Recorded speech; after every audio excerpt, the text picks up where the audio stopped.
ఎవరి మీద నువ్వు కక్ష పెంచుకుంటున్నావు? ఎవరి మీద నువ్వు పగ పెంచుకుంటున్నావు? ఎవరి మీద నువ్వు ద్వేషం పెంచుకుంటున్నావు? దేవుడు అనేది నువ్వు పగ తెచ్చుకోవద్దు. నీ స్నేహ సంబంధానికి, నీ భార్య భర్తల స్నేహ సంబంధానికి మరి ఏదైనా సరే నువ్వు కక్ష పెంచుకోవద్దు, నువ్వు కోపం పెంచుకోవద్దు, నువ్వు పగ పెంచుకోవద్దు. నువ్వు క్షమించి వదిలే.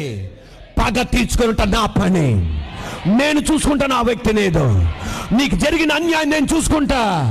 ఆమేన్ అనండి. నీ వ్యాపారానికి జరిగిన అన్యాయం నేను చూసుకుంటా. నీ భార్యకి జరిగిన అన్యాయం నేను చూసుకుంటా. నీ భర్తకి జరిగిన అన్యాయం నేను చూసుకుంటా.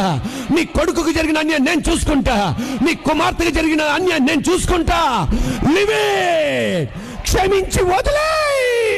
ఈ రోజు నీలో ఉన్న ఆ రివెంజ్ ఆత్మ, పగ తీర్చుకునే ఆత్మ, ఒకరితో కసిగా మాట్లాడే వరకు నువ్వు ఊరుకో. నువ్వు పగ తీర్చుకోవాల్సిందంటే చెయ్యెత్తన్నా పగ తీర్చుకోవాలి, మాటల చేతన్నా పగ తీర్చుకోవాలి. ఆ మనసు వేర్లతో ప్రగలింపబడిన గాక. దేవుడికి అవకాశం ఇవ్వండి. నువ్వు చెయ్యేసావా, నువ్వు భూమి మీద ఉండవు. నీకు ఇష్టానుసారంగా నువ్వు ప్రవర్తించావా, నువ్వు భూమి మీద ఉండవు. కానీ నాకు వదిలేసావా, నువ్వు చూస్తావు.